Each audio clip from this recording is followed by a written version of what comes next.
All right. Hello, everyone. Welcome to this webinar. This webinar is about a very key tool of MLOps because as far as I've been able to observe, it's the only free and open source tool out there that allows machine learning and deep learning experiment tracking. So I think it is a fairly important tool to be familiar with. So I am pasting in the chat the link to the webinar.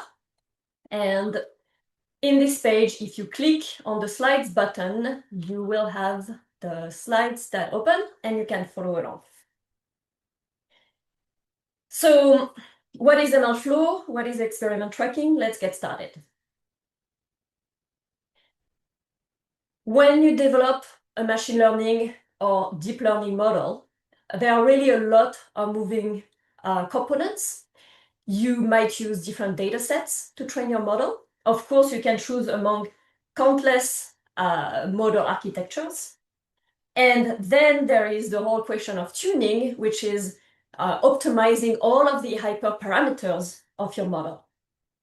And all of these moving parts mean that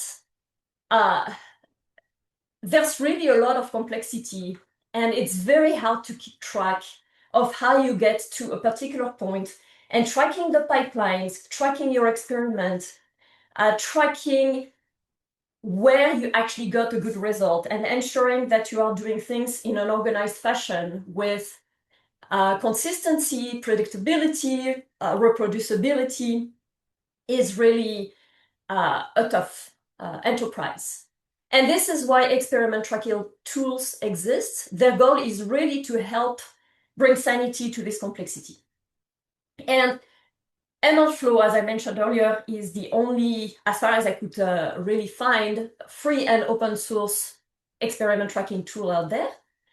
And you can combine it, if you want, in addition to a data versioning tool such as DVC, which I introduced in another webinar. And if you click on this link, that will take you to that webinar. So let's have a look at MLflow at the high level. It's a platform that manages the entire life cycle of your model. So your entire model development and deployment can live within that platform if you choose to use it. And it is very useful for such use cases as compare various models, keep track of the development pipeline of a model, generate plots that allow you to tease apart the relative contributions of different features to the predictions you got, log some checkpoints of your model during the training process, because if you train a model, usually that takes a long time. In case there's a hardware failure, there's a problem, you want to save the state of training you're at on a regular basis so that you don't lose everything if something goes awry. You can track the various metrics at all of the checkpoints and, of course, of the final trained model. There is a user interface that allows you to visualize all of these metrics in a fairly self-explanatory, nice plot fashion. And then you can create a model registry that keeps all of your models, all of those checkpoints, all of the metadata, etc. One thing that is pretty cool about MLflow is that it is really agnostic as to the tools that you use. So you can use it with any machine learning or deep learning framework. Now, it is extremely well integrated with some frameworks, such as scikit-learn or PyTorch, that are very popular. If you want to use it with more obscure framework, you might have to do a little bit more work, but you can integrate it with anything you want. You can run a server locally on your machine or on a server that you share with colleagues. But if you opt to use some commercial platform to run a server, it is vendor neutral, meaning that you can integrate it with any such vendor. As I mentioned earlier, it can be integrated with DVC if you want to do extremely fine versioning of your data set using Git. And then to tune your hyperparameter, you can use with MLflow any of the tuning frameworks out there. And here again, with the popular ones such as Ray, Optuna, and HyperOpt, you have a very tight, already written integration, and those take you to the pages about those integrations. If you use a framework that is a little bit less popular, there might be a little bit more work, but you can also make it work fairly easily. What is actually interesting is that a lot of proprietary tools out there, such as Microsoft Fabric or Flamel, actually use MLflow under the hood, and those add a layer that is generated by AI of no code or low code, meaning that you type text to those extremely user-friendly interfaces on how you want to interact with your model. But what happens is that those tools turn your prompt into Python code that is then run into MLflow. So MLflow is actually fairly widely used out there by other tools that don't necessarily advertise it. Now, as I spent really a long time diving through the tool and testing a lot of things, I found a number of little frustrations. So I want to be extremely transparent about what I found, because I have no particular incentive to promote the tool. Of course, I'm not involved in MLflow. So maybe as a consequence of it being extremely open source and having a very vibrant but messy community contributing various things to it, I thought that it was a little bit all over the place when it came to the documentation, with some typos in the tutorials, and so code that wasn't running, a circular documentation with a bazillion getting started sections that gave similar but not quite the same information, and it was very hard to know which one was actually the one that was best to use. It was a bit of a headache, and so hopefully this webinar will make your life a little bit easier to get started through it, since I already went through the pain of navigating the documentation maze. I'm a big fan of UV, which is this new Python package manager that is becoming increasingly popular. And you can totally use UV with MLflow, but there are MLflow projects, which I'm not going to talk about in this webinar, and UV is not yet integrated there. So it will probably happen, but for now I thought it was a bit of a bummer. I have run into little issues with the user interface at times. Like if you follow the workflow very carefully, very consistently, if you have a good practice, things actually work. But if you play and delete things and add things and run and play a lot, which I did while developing this webinar, things are a little bit fragile, and the server is not very resilient. You might have to restart things. I had issues with some nested runs. I'll explain what that is later. Actually not being logged as nested runs if I didn't follow the steps very carefully. So you have to be cautious when you use it to follow the steps very rigorously, because if you go a bit haphazardly about it, the system felt a little fragile at times. Okay, so how does it work? What is tracking with MLflow? Let's get started. I will do a live demo throughout this webinar. And so there are a lot of windows. It might feel a bit confusing, but I will explain what I'm doing. So I have on the right-hand side here 3 terminals, and you'll see why in a moment. For now, I'm only going to use the top one, and I'm installing MLflow and the other packages that I will use in this demo with UV. But you can, of course, use pip or your classic workflow. You can use Conda. The MLflow documentation shows how to install it with various tools. And as a little reminder, if you use MLflow on the Alliance supercomputers, UV at this point is not supported on the Alliance clusters. So while it might work in some cases, you might run into issues.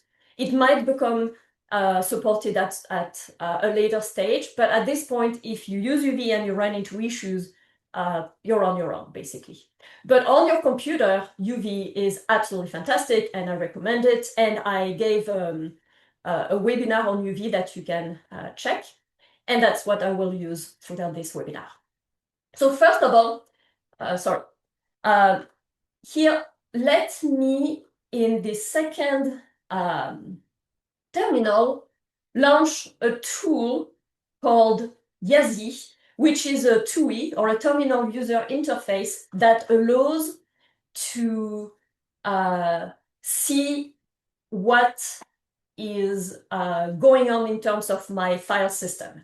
So that as I run commands, you will be able to see new files created and the content of these files, and that will save me from having to run ls constantly or cat constantly, and that will make it more visual.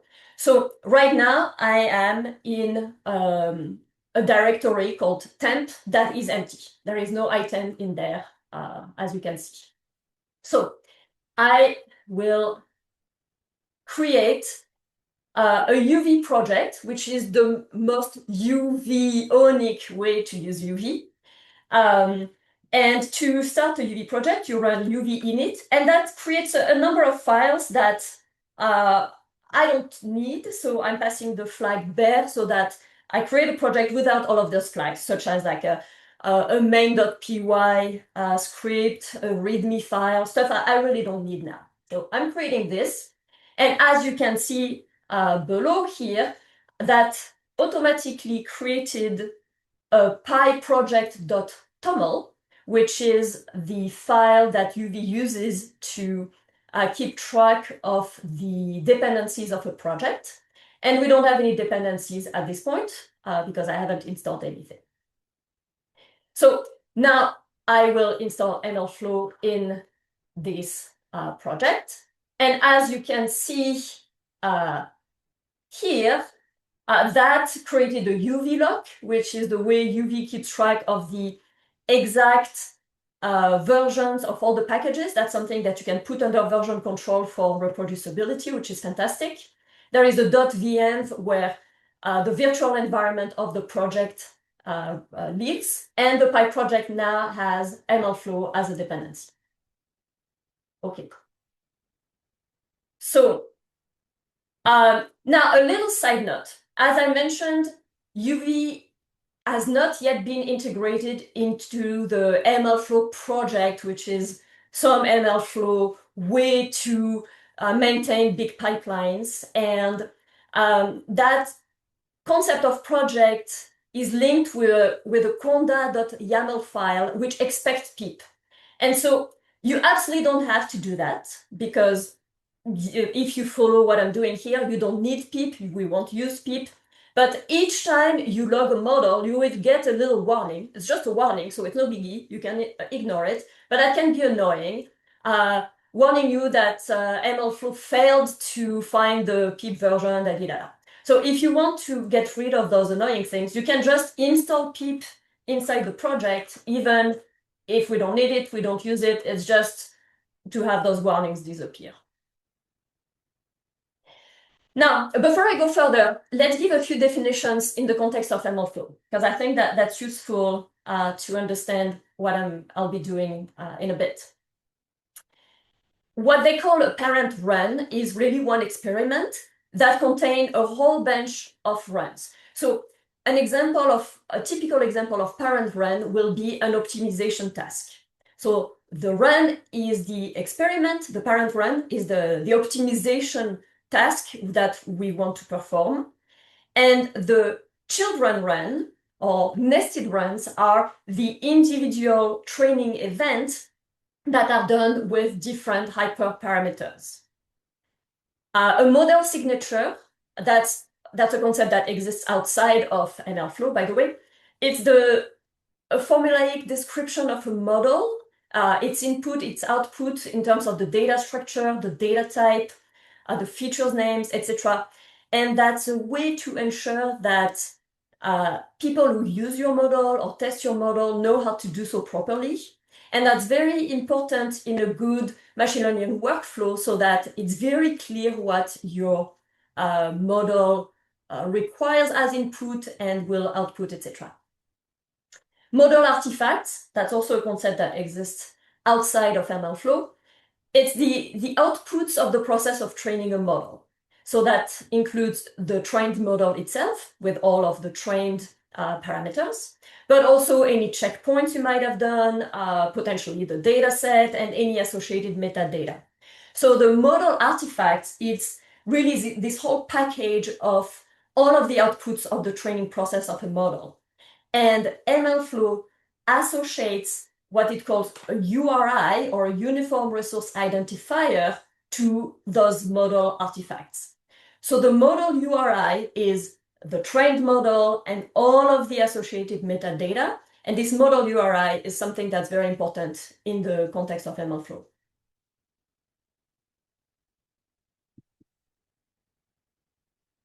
So when you track, when you do some experiment tracking in MLflow, whatever you track, whether you're like training a model, tuning a model, it doesn't matter, the workflow is always the same. It's quite simple. You create an experiment, like an MLflow experiment, then you launch an MLflow server, and I will, of course, go over all of these and show examples. Then you open the user interface in your browser so that you can visualize the log data. It's a little bit akin to TensorBoard if you want, except that it has a lot more capabilities. And then you log your tracking data, meaning you actually run the code. So either you train your model or you tune your model, and all of these creates a bunch of logs that you can visualize live or after the fact in the UI.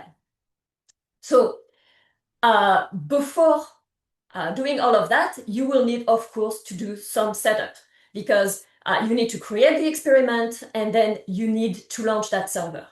And there are multiple ways in which you can do that. And this is where the documentation, I think, is particularly confusing. Because you can run your tracking server locally, like that's totally fine if you work by yourself. You can run it on your computer, easy. But you can also use a remote server, and that's what you want to do, of course, if you work with collaborators. And then all of the model artifacts, so all of the logged data, can reside in a database or not. And a little word of caution that increasingly they are encouraging the use of databases, and they even warn that not using databases might be deprecated at some point. So it's advisable to use databases, and it's probably a good idea anyway. So let's see how to concretely do these things. So first, you create your experiment. So if you do it locally, so you want to run your server on your own machine, you just have to import MLflow and run the set experiment method with some experiment name. So this is what they will deprecate at some point. So while it's the easiest method, it might not be the best one. And if you do that, an ML runs directory gets created, and this is where all of the data gets stored. The better method is to use a database. So here we're also running a local server, but with a database. So you're setting the experiment in the same fashion. But in addition, you have to set this tracking URI. This concept of URI, which is this unique identifier, is key throughout the whole MLflow system. And you can use any kind of database you want, but this is an example with SQLite, which is a good system for local databases. And that will stores all of the logs that you're tracking in whatever database name you have chosen. So like some file.db. But if you want to work with a team, then you want to set up a remote tracking server. And in that case, the commands are the same. You have to set the tracking URI and then set the experiment. But the tracking URI will be on some host with some port.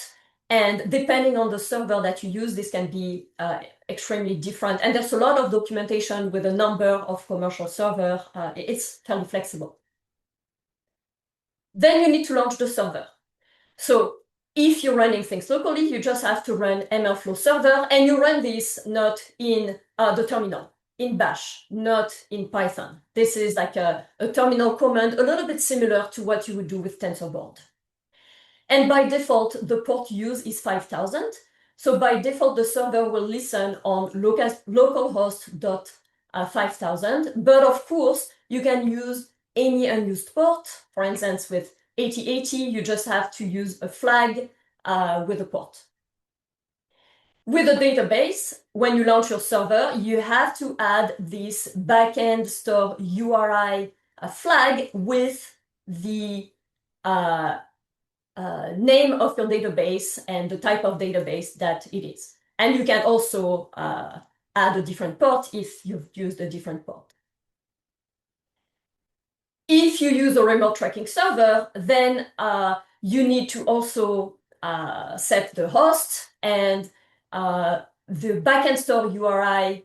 Here, this is an example using PostgreSQL, which is a better way to manage a database when you have a collaborative remote client server system. This is a pretty standard tool for this particular configuration. And then you'll have to set up your username, password, the host, etc. to log into it. Now, if you use the Alliance clusters, which you are, I guess, more likely to do than using a remote server, you follow a workflow very similar to what you would do using TensorBoard. So this is not documented on the Alliance wiki, but it's exactly the same workflow as what you would do with TensorBoard, which is documented. So you want to launch the server in the background before your job. So you launch it with a trailing ampersand in your script. The ampersand is a way to launch a process in the background.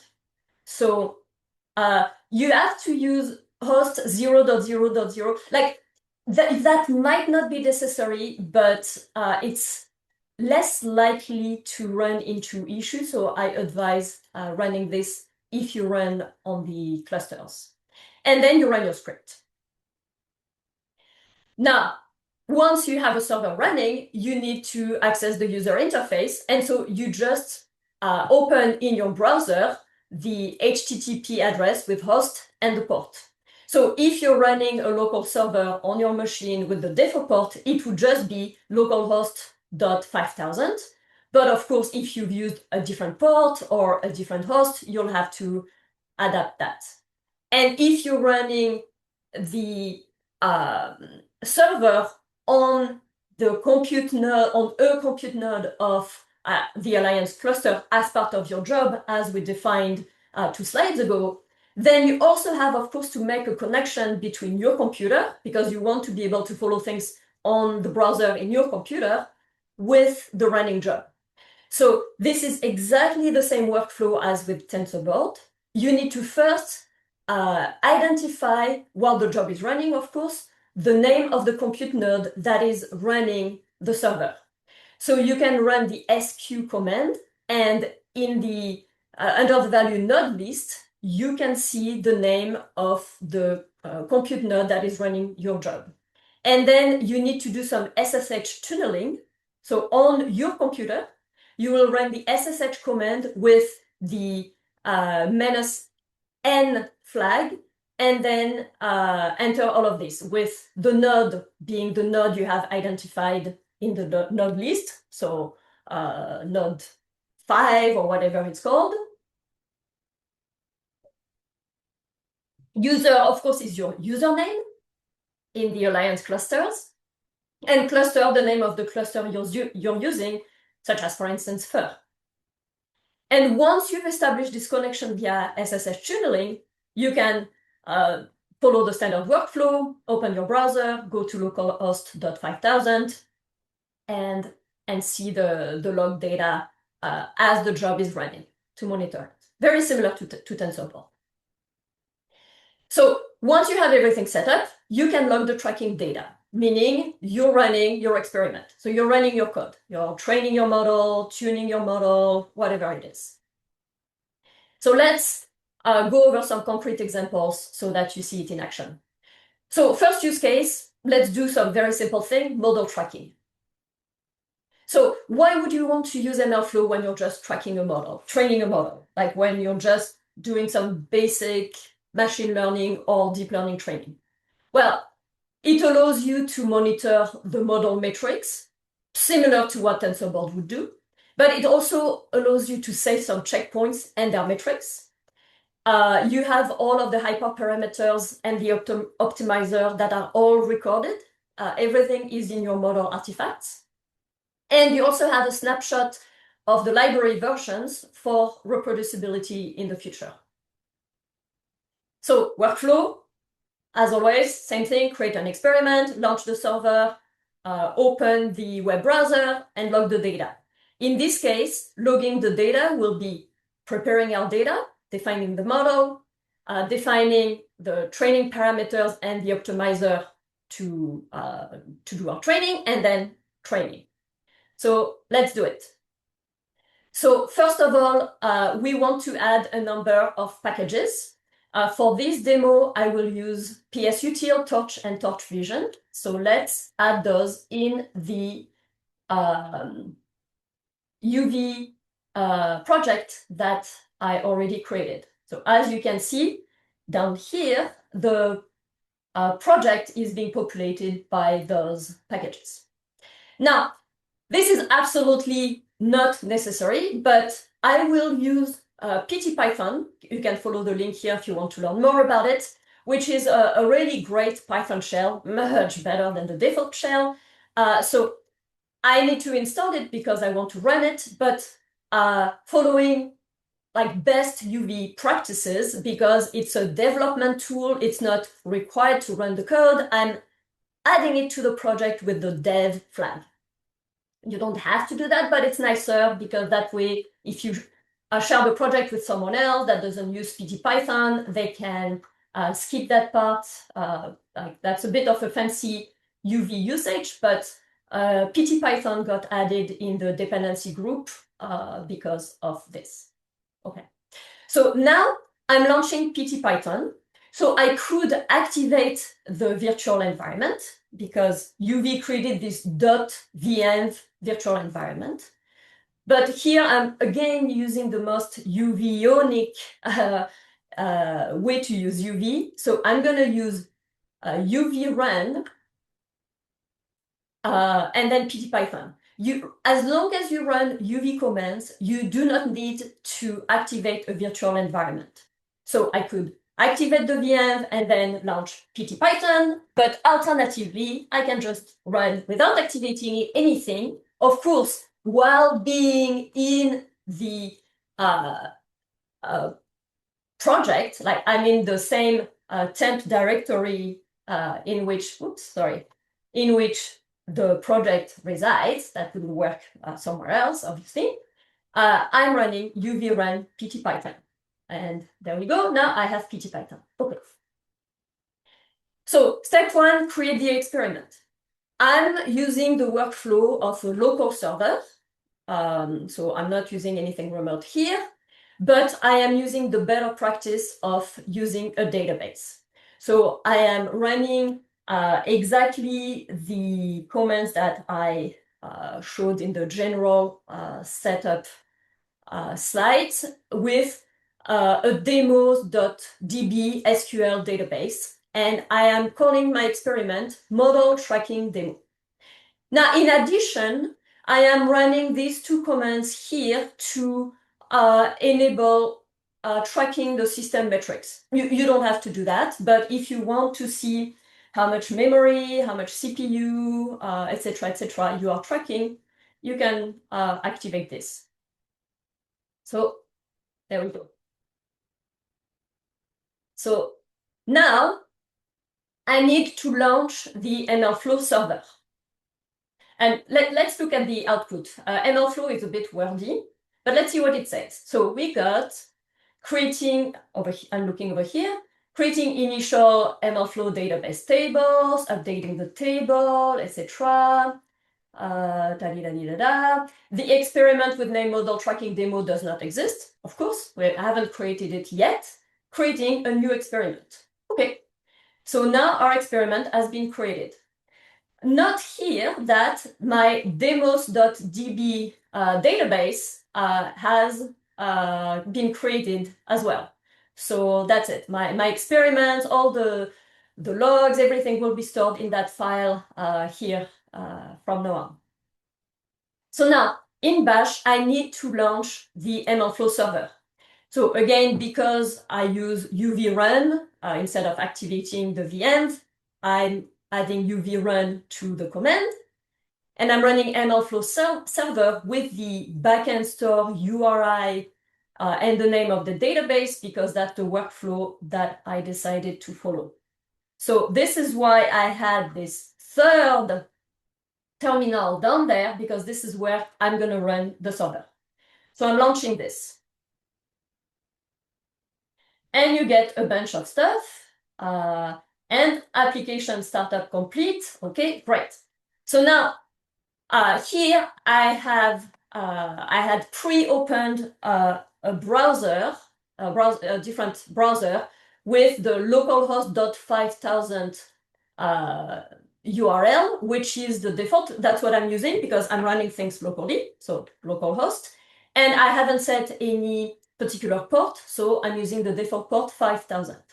So of course, while the server wasn't running, I had the site can't be reached, but now that I have launched the server, down here, I can just refresh the page, and hop, now I have the MLflow user interface running over here. So let's have a little look at it. So there is this default experiment that opens automatically, and that's a way to choose if you want. There are other ways to do it, but if you click on it, what's going to happen is that MLflow will ask you to choose your default experiment type. In this whole webinar, I'm only talking about the machine learning, which is really machine learning / deep learning part of MLflow. That's the data science part of MLflow. But there's a newer part that got added recently that has to do with Gen AI and agents and LLMs, and we're not getting into that. But so this default section allows to set your default type of experiments so that you don't have to set it each time. But more importantly, let's go back to the main page. You can see that we have this model tracking demo here, which is the experiment that I created, if you remember, here, like with this command. Model set experiment, model tracking demo. I created it here.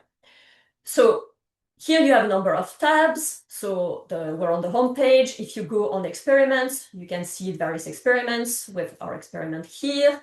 You can see the models. We don't have any models, of course, because we haven't saved any model. And if we go on experiment and we click on our experiment, oh, well, even though I set it for the default, it still asks me to set that, so never mind. There's nothing there because we haven't run our experiment yet. We have set it up, but we haven't run any data. Okay. So now,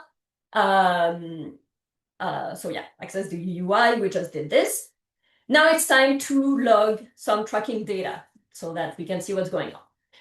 So in this demo, we're logging after each epoch of training a checkpoint and all of its metrics. Then we're also logging the final trained model. And we're using PyTorch as the framework. So it's a deep learning experiment that we are doing, but using a very basic classification neural network. And we're using the very classic fashion MNIST dataset. So we're doing something super standard, super easy, because the goal of this webinar is not to teach you about deep learning or machine learning, but about the usage of the platform MLflow. So the code, I'm importing Torch. Torch utils data, the data loader, the data sets, transforms, like all the stuff to prepare my data. I set the device, GPU or CPU, depending on my hardware. I do have a GPU, so it will run on GPU, but it would run anywhere thanks to this. And then I am creating some transform and creating a text data set, a train data set, a train loader, a test loader. So this is the very classic PyTorch basic data preparation for a basic deep learning training of a model. So I'm running this. Then I need to define my model, of course. So this is the job of the Torch NN. And I'm defining a class neural network from the NN module. And we have the definition of the forward pass. And it's a very simple model with a linear layer, and then some ReLU, another linear, ReLU, another linear, like super basic model. Then I need to set the training conditions. So that's all the training parameters, so number of epochs, learning rate, batch size, etc., as well as the optimizer that I want to use and the loss function that I want to use. So we're doing some cross-entropy loss. We're using the stochastic gradient descent optimizer. So setting all of this. And finally, we are going to train our model. So this is where, so far, all of the code that we've been running didn't involve MLflow. It was like your classic PyTorch, fashion NNIST, small neural network model. No MLflow code. Now we are adding some MLflow code in this line here with MLflow start run as run. And really, that's all you have to do to log the data with MLflow. So once you've managed to figure out the messy documentation, the code is actually very simple. We don't have to pass anything inside the start run method, but here I am passing an argument to run name, so I'm giving the name of my run. I want this run, so this experiment, to be called run1. If you don't pass anything there, the run gets automatically named by some weird, bizarre name, and in that fashion, MLflow ensures that if you run the same thing multiple times, you get a new distinctive run each time. But to avoid having some quirky, bizarre, automatically generated name for my run, I'm calling it run1. And then here, I'm logging the parameters, so log params. Then I'm running a number of stuff for each epoch, then for each batch, like this is the classic run of the PyTorch training, but here there's another MLflow log metrics. So I'm going to log the metrics for each batch, and then I will log the metrics for each epoch, because I want to create a checkpoint after each epoch, and I want to log those metrics. So I'm logging a different model at each checkpoint. So those models, of course, will not be will not have gone through all of the epochs. They will not have undergone the final training, but at each checkpoint, I am logging a model so that if my training gets interrupted, I have a model that I can reload, retrain, or use, and I have all of its associated metrics. Now, if the training successfully completes, I'm of course also running the final model. So to log a model, we're doing it here for each checkpoint. like over here, and then we're doing here for the final model, you can see that the command is mlflow.pytorch.logModel. So that's because I'm using PyTorch. So there are a number of predefined log model methods this way. So there's MLflow, sklearn log model, MLflow, this or that log model. But not, of course, every single framework out there exists. So if you want to use something that's not already defined, you will have to create a function and use it there. So it's gonna be a little bit more work, but you can use any framework you want. Okay, so let's train and see what happens. So now I'm launching the training. So let's look at the user interface as this is happening. So you can see that over here, it says started monitoring system metrics.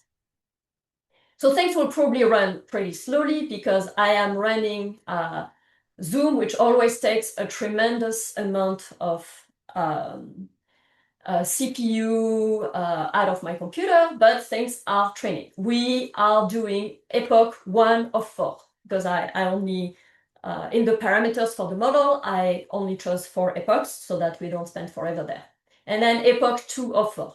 So now, if we go back to the main MLflow interface and we go to our experiment, we have this run 1 that got created. And that's why I called it run 1, to not have some weird automatic name. And if I click on this little button here to see chart view, I can see the various model metrics being displayed live as the model is running. So here, because I'm running only 4 epochs, it's not a big deal to monitor as things are running. But if you are running something, say, on the Alliance clusters that's going to run for 3 days, it is very important to monitor as things are going so that if things are going awry, if you're realizing you're doing some overtraining, things are not working properly, you can kill the job and go back to your script and fix things. Okay, so the 4 epochs I've run successfully terminated system metrics monitoring. Yay, okay. So to visualize the metrics during training, there are 2 options that I described here, but let's demo it. So one option is this, like you just go to the experiment, click on it, and then you just click on this little button here to view the chart. Another option is to click on the run and then click on model metrics. And then you will see the various model metrics. And of course, what model metrics get logged depends on the code that you have run. And how many data points you have also depend on the code you have run. Like the reason we have this data is because I had all these MLflow.log params or log, etc. And you can also look at your system metrics because we decided to record them to see disk usage and etc. etc. Now, if we go back to the experiment and we click on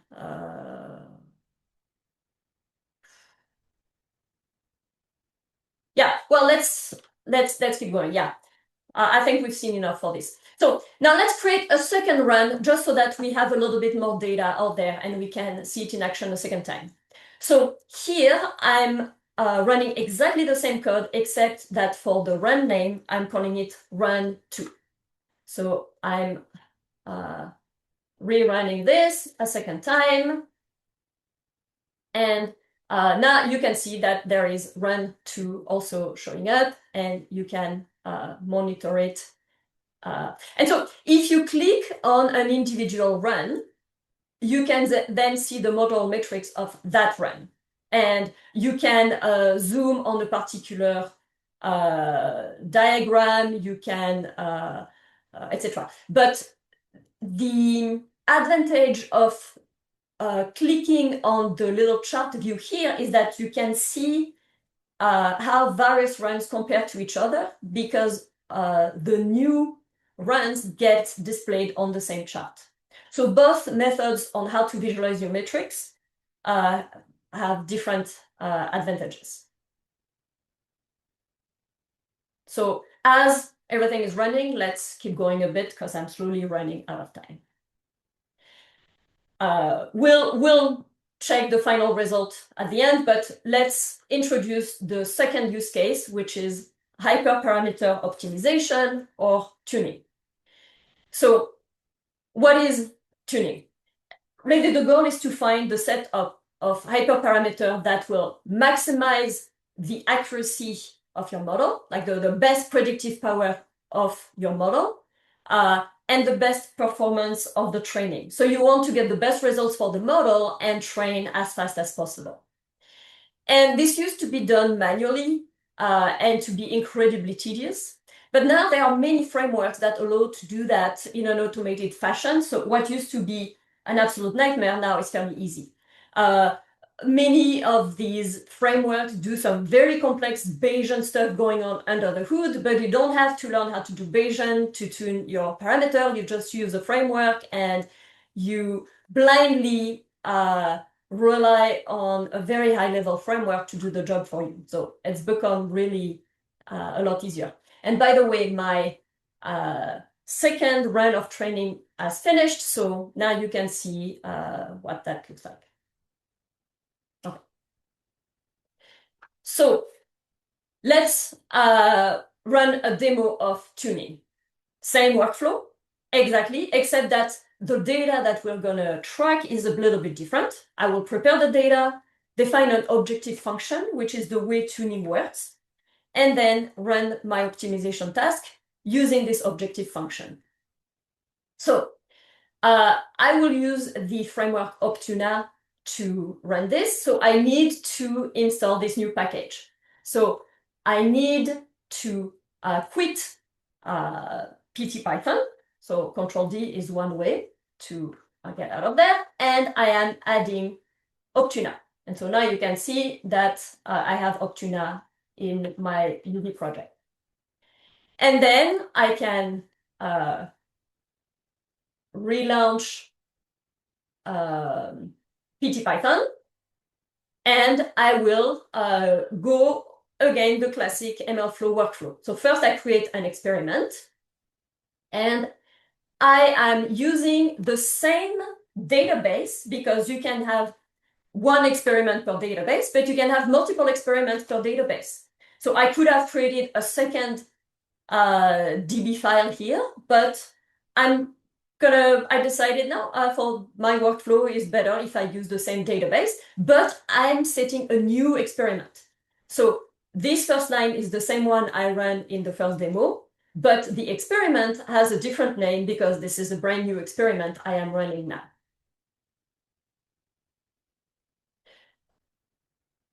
So to launch the MLflow server, I don't have to run anything because my server is still running down there and I am using the same database. Now, if I had just created a new database, obviously, I would have to launch a new server with a new database name. Accessing the UI, of course, is the same. And now you can see that there is this new experiment called tuning demo that got created, but of course, it is empty because we haven't logged any data. So to log the data here, we'll use a random forest model using scikit-learn and using the scikit-learn California housing dataset that comes prepackaged with scikit-learn. We'll tune the hyperparameter, like 3 parameters, the max depth of the forest, the number of estimators, and the maximum number of features by minimizing the error, like the mean squared error, using the Optuna framework. So let's do it. So first we prepare the data. So that's the California housing data. Then I'm gonna go a little bit fast on the code because I'm running out of time, but this is like a very classic scikit-learn example that you will find in many places. It's nothing fancy. Now, this is the objective function. So this is where tuning comes in. When you tune, you define an objective function. And we are also here using this with MLflow start run as run that we saw earlier. But here there is a little difference. Instead of running it as run, we're running it as child run. And we are also passing the argument nested equal true, which is the way to set the runs nested under the experiment. So if you remember the definition I mentioned at the beginning of the talk, now we have a parent run, which is the experiment, like the tuning experiment. And the nested or children runs are each of the individual runs running some particular hyperparameter.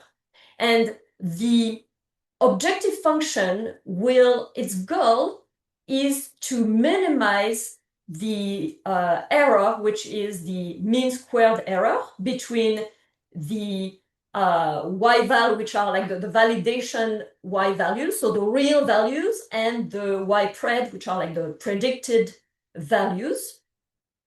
And we are logging, so here we're not using MLflow PyTorch log model, but MLflow sklearn log model, but it's the same idea. We're logging our model with all of the child runs for the objective function. So let me run this. So now that we have defined the objective function, we are running the optimization task. So the objective function defines all of the nested, so all of the children runs. But now all of those, I want to have them into some classic MLflow run. So this is why I have MLflow start run as run. And I am calling this run Cal Housing 1 Optimization 1, because it's my first experiment on the California housing. So that's why I'm calling it Cal Housing 1. And it's my first optimization experiment. I'm running only 5 trials, so there are only 5 runs, so pretty quick.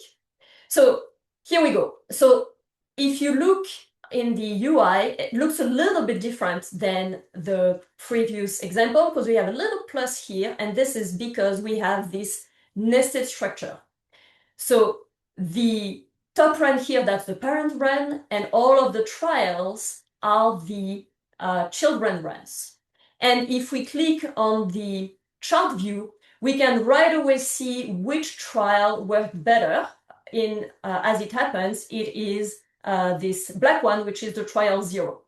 So trial 0, in our extremely short test, you would normally do a lot more runs than this. This is to get it run real fast.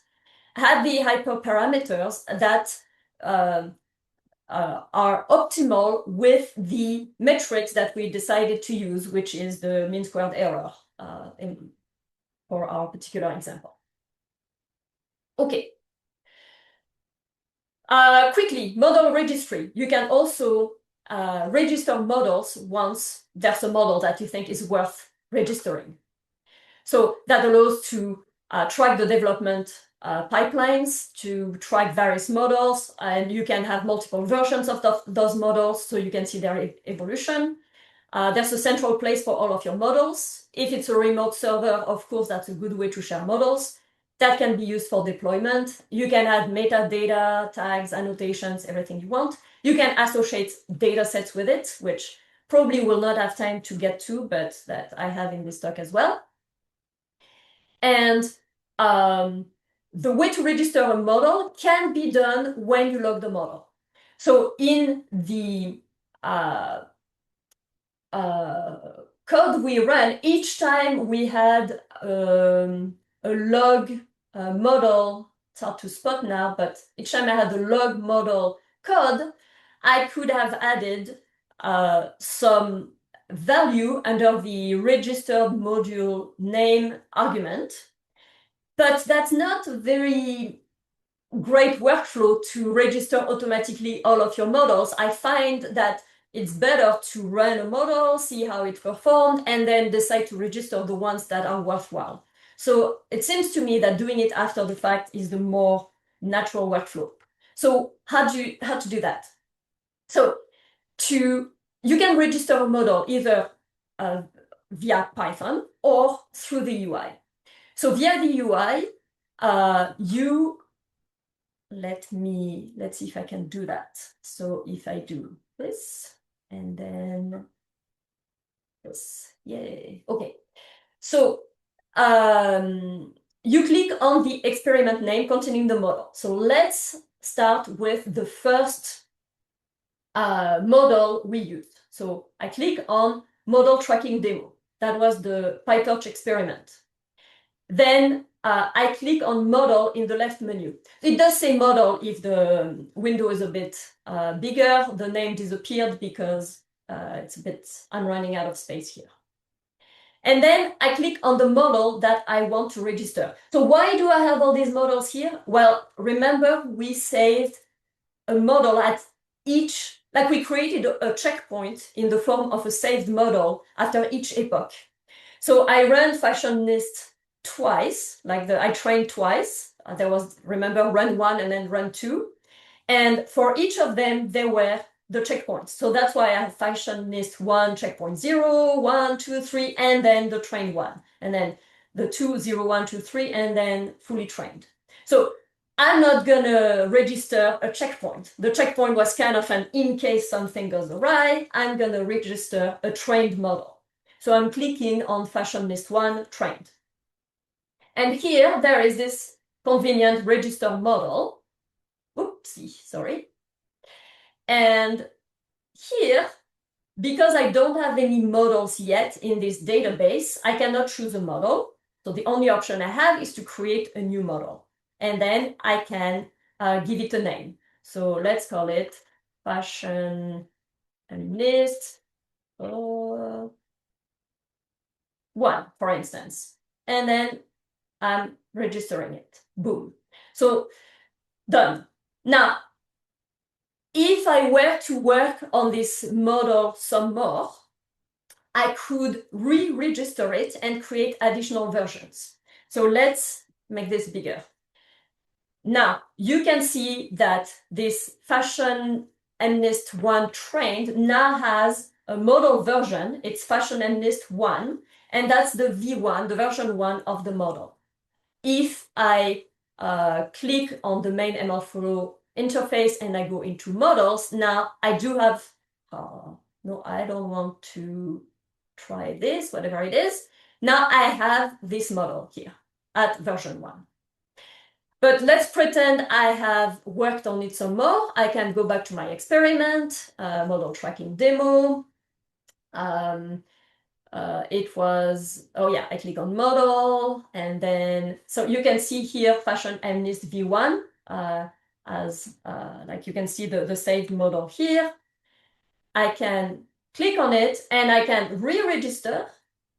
And now if I select fashion MNIST 1 and click register, now it is registering it as version V2.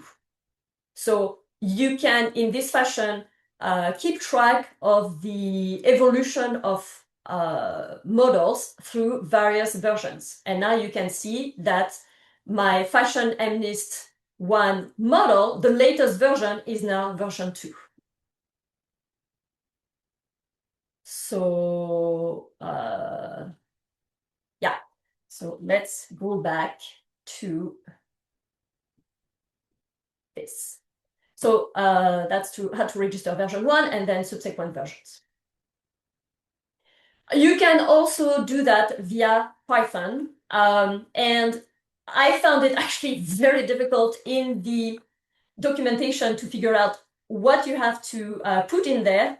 But I finally figured it out. I'm not going to explain because we're out of time, but it's well explained. You have to run MLflow register model, and then either type models, column slash, and then what you find under model ID in the interface and the name you want to give to your model, or if you click to some different things and go to some different place, enter different things, it's all explained here. I won't show it, but I've really tried to explain it nicely because I thought it was very hard to understand it in the doc.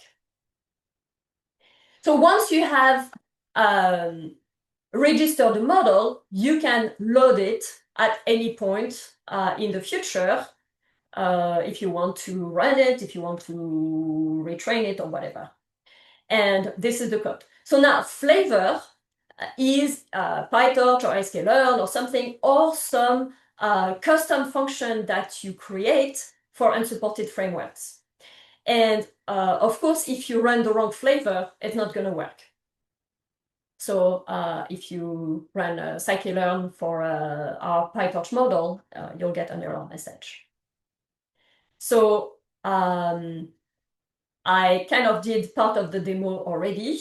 And now if I want to, so programmatically, the way to register the other model would be this, or the alternative command using runs instead of models, doing this. And so now if I want to load the registered model, for instance, let's run this one, because that's the only one that I have registered in the demo. I can, now it's loaded, so I can print it. I can do something with it, like this is the model. So any registered model can then be reloaded very easily. So we are out of time. If people need to run, by all means, go ahead. The webinar is recorded and will be posted, so you can watch the end of the webinar if you go back to the page that I posted at the beginning of the webinar in the chat, and that I am pasting again. But for those who can stay, and so that we have a complete video, I will finish the talk, but I will skip some of the demo to so as not to make to drag things too long. Now, each time we've been logging any model, you might have noticed that there is all of this warning. So it's a warning. A warning is not an error. So things were still working, but there were one such warning at every single model we logged. And the module talks about model signature. So let's talk about that. As I mentioned at the beginning, a model signature gives the data type, the data structure, etc., of the input and output to properly run or train your model. It's very important to ensure that your model is used properly. It's very useful to track that in the model artifacts of your model. And so that's why MLflow gives you those warnings to incentivize you to actually do it.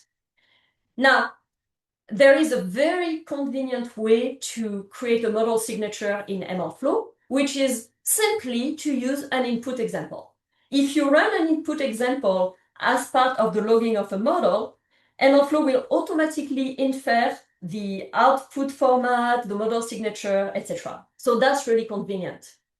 So if we go back to our first example, the tuning example, when we define the objective function, there was this line here, which is the line in which we were logging the child runs for each of the runs with some set of hyperparameter.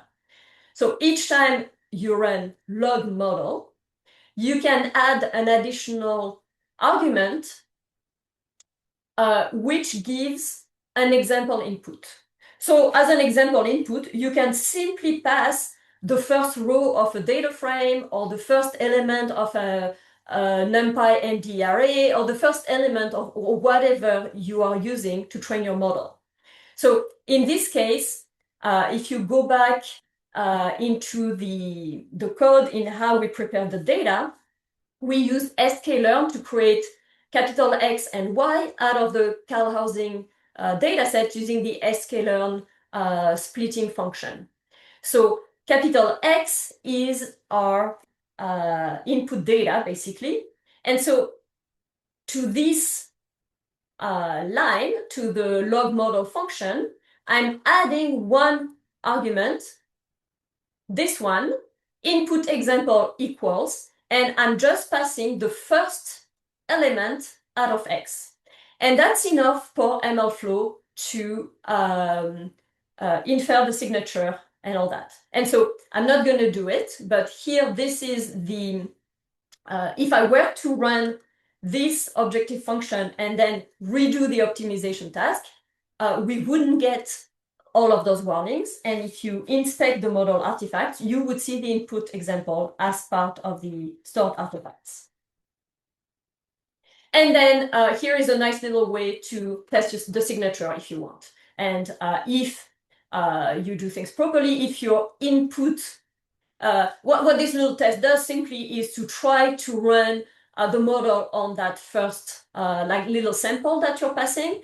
And if that doesn't work, you're gonna get some fairly informative error message that allows you to realize that, oh, okay, here I didn't index my first element properly or whatever it is.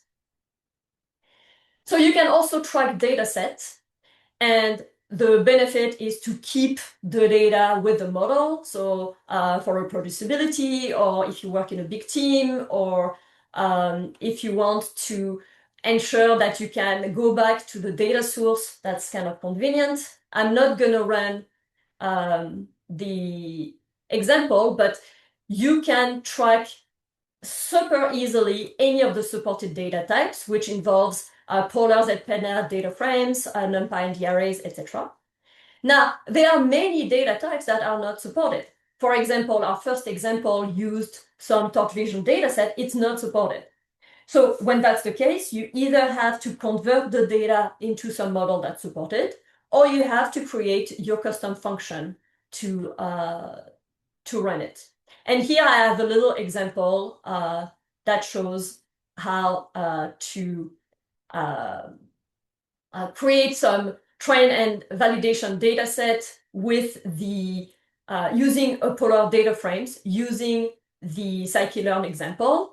And with MLflow, ML start run, we are inputting those data sets, and you can then see them in the UI. So that's that.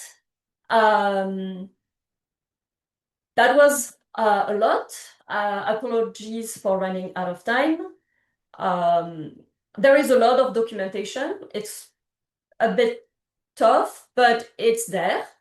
So hopefully with this and the documentation, and by emailing us at training@wesdri.ca, I'm putting this in the chat, you can get started with MLflow. If you use TensorBoard, you must have seen that a lot of features are similar, but there are additional features that are not part of TensorBoard, such as, for instance, the model registry, the way to associate some data, the easy way to track pipelines. Yeah, so I think that it is a very useful tool. It's somewhat equivalent to the paid proprietary weights and biases framework, for instance, with the advantage that it's all free and open source. And yeah,